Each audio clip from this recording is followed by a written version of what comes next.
ဒီနေ့3ရက်4လ2025ခုနှစ်ငလင်ကြီးလှုပ်ပြီးတာဆိုရင်တော့ကျွန်တော်တို့6ရက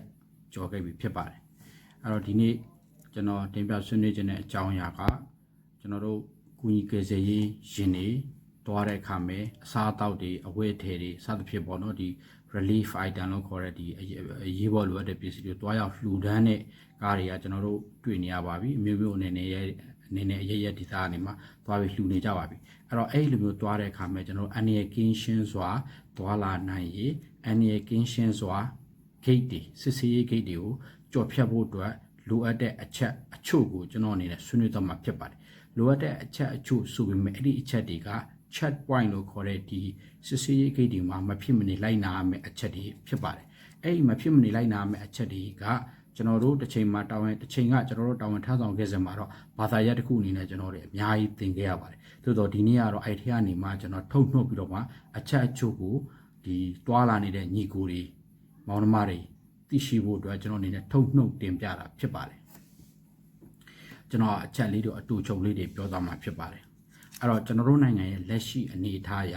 ဒီပြည်내နဲ့တိုင်းနေပြည်내ကနေလာတာပဲဖြစ်ဖြစ်တိုင်းနေကနေလာတာပဲဖြစ်ဖြစ်အဲ့ဒီမှာလမ်းတစ်လျှောက်မှာဂိတ်တွေဖျက်ရပါတယ်ဒီလက်နက်ကင်လုံချိုးကြီးလက်နက်ကင်အဆောင်လျှောက်တွေရှိတဲ့ဂိတ်တွေကိုဖျက်ရပါတယ်အဲ့တော့မြည်သည့်ဂိတ်ကိုပဲဖျက်ကျွန်တော်တို့ကအန်ရီကင်းတန်တရားကျွန်တော်အန်ရီကင်းနဲ့ဖျက်နိုင်ပြီးတော့မှကျွန်တော်တို့ရဲ့အပေါ်မှာတန်တရားရှင်းနဲ့ရှိနေဖို့လိုပါတယ်အဲ့ဒါကကျွန်တော်တို့ရဲ့ action တွေပေါ်မှာမူတည်ပါတယ်ကျွန်တော်တို့ရဲ့ movement နဲ့ action တွေပေါ်မှာမူတည်ပါတယ်ဒါကြောင့်ကျွန်တော်အဲ့ဒီလိုအပ်တဲ့အချက်လေးတွေကျွန်တော်ပြောပြသွားမှာဖြစ်ပါတယ်ပထမဦးဆုံးကတော့ကျွန်တော်တို့6 point လို့ပဲပြောမယ်เนาะကျွန်တော်အဲ့ဒီ gate တွေကိုဖြတ်တဲ့အခါမှာ6 point ကိုရောက်တဲ့အခါမှာကျွန်တော်တို့ကအုတ်ထုတ်ချော်ရပါတယ်အုတ်ထုတ်ဆိုတာကျွန်တော်နေပူလို့ဆောင်းရတာပဲဖြစ်ဖြစ်အဝိုင်းပဲဖြစ်ဖြစ် helmet ဆိုတဲ့လိုအပ်ရင်ချော်လိုက်ပေါ့ဗျာเนาะအဲ့တော့အုတ်ထုတ်ချော်ရပါတယ်နောက်ဒီမျက်မှန်ချော်ရပါတယ်မျက်မှန်ဆိုတာဒါလိုပါဝါမျက်မှန်တော့မဟုတ်ဘူးဟိုနေကအလှမျက်မှန်လေဒီနေပူလို့ဒီကားမောင်းတက်ထားတာကားစီတက်ထားတာအဲ့ချက်ချော်ရပါတယ်နောက် max ချော်ရပါတယ်အဲ့ဒါတွေချွတ်ပြီးလို့ရှိရင်ကျွန်တော်တို့ကဒီရက်မောင်းဆိုလို့ရှိရင် CRI ပေါ်မှာလက်နှစ်ဖက်ကိုတင်ထားရပါတယ်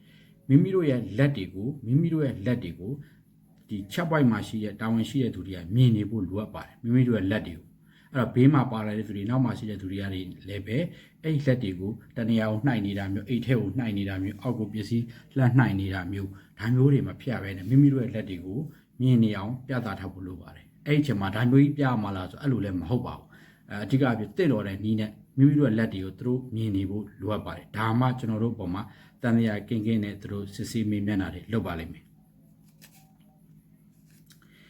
နောက်ပြီးတော့ကျွန်တော်တို့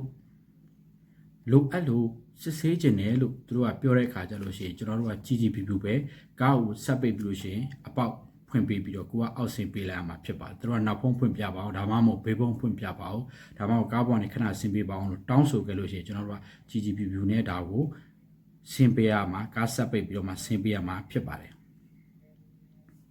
နောက်တစ်ခုကတော့ကျွန်တော်တို့ကဘသူတွေဖြစ်တယ်ဘယ်ဖွဲ့စည်းရပါလူအင်အားဘယ်လောက်ပါပါတယ်ဘယ်ဟိုသွားပါမယ်ကျွန်တော်တို့ဘာတွေသွားလှူပါမယ်ဆိုတဲ့အားမျိုးကိုရှင်းလင်း message ပေးခဲ့ဖို့လိုပါတယ်ဘသူတွေပါဘယ်ဖွဲ့စည်းရပါဘယ်ဟိုသွားမယ်ဘာပစ္စည်းတွေသွားလှူမယ်ဆိုတဲ့အားမျိုးကိုရှင်းလင်းနဲ့ message ပေးခဲ့ဖို့လိုပါတယ်နောက်တစ်ခုကကျွန်တော်တို့ကလမ်းကြောင်းမှာကျွန်တော်သွားနေတဲ့လမ်းကြောင်းမှာကောင်းပွိုင်းလို့ခေါ်တဲ့ရင်တန်းပေါ့ဗျာရင်တန်းဆိုရှိရရဲရင်တန်းဖြစ်ခြင်းဖြစ်မယ်စစ်တပ်ရင်တန်းဖြစ်ခြင်းဖြစ်မယ်အဓိကကတော့ဒီကျွန်တော်တို့ရဲ့ရင်တန်းတွေကတော့တခြားရင်တန်းတစ်ခုနဲ့သွားပြီးတော့မှပေါင်းဖက်ပြီးသွားလို့မရဘူးเนาะပေါင်းဖက်သွားတော့ဘာဖြစ်လဲကွာလို့ပြောကြရှိတယ်ဒါပေမဲ့ဟိုသွားဖို့မသင့်ဘူးလို့ပြောချင်တာပါကျွန်တော်တို့တာဝန်ဝတ္တရားတွေရှိခဲ့တဲ့အချိန်မှာတုန်းကတော့သွားခွင့်မရှိဘူးမသွားရဘူးပေါ့နော်ဒါကတော့ပုဂ္ဂလိကအဖွဲ့အစည်းတွေဖြစ်တဲ့အတွက်ကြောင့်သွားဖို့မတင်ဘူးလို့ပဲကျွန်တော်အနေနဲ့အကြံပြုတာဖြစ်ပါတယ်ရှေ့ရမှာကောင်းပွိုင်းရင်တန်း VIP ရင်တန်းလိုမျိုးရဲရင်တန်းလိုမျိုးစစ်တပ်ရင်တန်းလိုမျိုးဆိုရင်ကျွန်တော်တို့ဒီဘက်ကရင်နဲ့ရှေ့နောက်ကပ်ပြီးတော့မှသွားဖို့မတင်ပါဘူးအခြားနောက်ဆက်တွဲမလိုလားတဲ့နောက်ဆက်တွဲပြဿနာတွေဖြစ်လာတတ်ပါတယ်ဒါတွေကလည်းပဲဖြစ်တာရှိခဲ့ဘူးပါတယ်ကျွန်တော်နိုင်ငံမှာတော့မဟုတ်ပါဘူးเนาะအဲ့တော့ပြောချင်တာကကောင်းပွားရင်တန်းတစ်ခုနဲ့ရှေ့ကစစ်တပ်ရဲ VIP စသဖြင့်ပေါ့နော်အစိုးရရင်တန်းတစ်ခုပေါ့နော်ဒါမှမဟုတ်လက်နက်ကိုင်ဖွဲ့စည်းတစ်ခုရဲ့ရင်တန်းတစ်ခုမြည်သည့်အဲ့လိုမျိုးကောင်းပွားရင်တန်းနဲ့မဆိုကျွန်တော်တို့ကခက်ဝေးခွာပြီးတော့မှလိုက်ဖို့လိုပါတယ်ကျွန်တော်တို့ရဲ့ရင်တန်းအဲ့ဒါလည်းအရေးကြီးတဲ့အချက်တစ်ချက်ဖြစ်ပါတယ်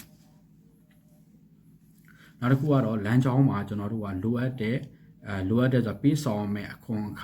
တန်ဖိုးကြီးအကုန်လုံးကိုပေးဆောင်ဖို့တင်ပါတယ်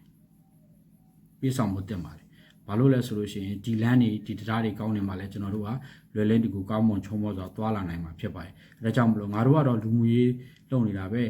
ဒုက္ခရောက်တဲ့သူကိုကူညီရပဲမင်းတို့ကလမ်းကြီးကောက်နေတာလားဆိုတဲ့ဟာမျိုးတွေမဖြစ်ရလေအောင်ပေးလိုက်ပါလမ်းကြီးကိုတရားဖြတ်ခောက်လည်းပေးလိုက်ပါများပြတဲ့ပတ်စံတွေမဟုတ်ပါဘူးဒါတွေကလည်းပဲကျွန်တော်တို့ကပေးတဲ့ဒီလိုက်နာမဲ့ကျင့်ဝတ်တွေထဲမှာပါပါတယ်ဒါအကုန်လုံးကိုခြုံငုံဒီလူငွေအသင်းဖွဲ့ကားတွေအကုန်လုံးခြုံငုံပြီးတော့မှကျွန်တော်ပြောတာဖြစ်တဲ့အတွက်ကြောင့်အကြံပြုတဲ့သဘောပဲဖြစ်ပါတယ်ကျွန်တော်တို့တာဝန်ထမ်းဆောင်တဲ့စင်ကာလမှာတော့အလုပ်ကိုလုပ်ရပါဒီလုပ်တွေကသို့တော်လည်းအခြားဂိတ်ဒီမှာအချို့ဂိတ်ဒီမှာတော့ရတယ်ဆရာတို့ကျေးဇူးတင်ပါတယ်ဖြတ်သွားလိုက်ပါဒီကူညီနေတဲ့ကားတွေပဲဆိုအဲ့လိုတွေလည်းဖြတ်ခဲ့ရတာရှိသလိုကောက်ခံတဲ့ဂိတ်တွေလည်းရှိပါတယ်အဲ့တော့ပေးလိုက်ပါတရာနဲ့ AC ကျွန်တော်တို့စိတ်ချမ်းသာနဲ့ဖြတ်လို့ရပါတယ်နောက်ကျွန်တော်တို့6 point ကိစ္စကိုပြန်ပြောလို့ရှိရင်ကျွန်တော်တို့ရင်နေတစီပဲဖြစ်ဖြစ်နဲ့စီပဲဖြစ်ဖြစ်ရင်တန်းနဲ့ပဲဖြစ်ဖြစ်ကျွန်တော်တို့ဖြတ်သွားတဲ့အခါမှာကျွန်တော်တို့ရဲ့ရင်တန်းပေါ်မှာသို့မဟုတ်ကျွန်တော်တို့ရဲ့မော်တော်ယာဉ်ပေါ်မှာမော်တော်ယာဉ်နဲ့လူတွေပေါ်မှာတန်တရားကင်းနေဖို့လိုပါတယ်သက်ဆိုင်ရာတာဝန်ရှိတဲ့သူတွေရဲ့အမြင်မှာသူတို့ရဲ့စဉ်းစားပုံ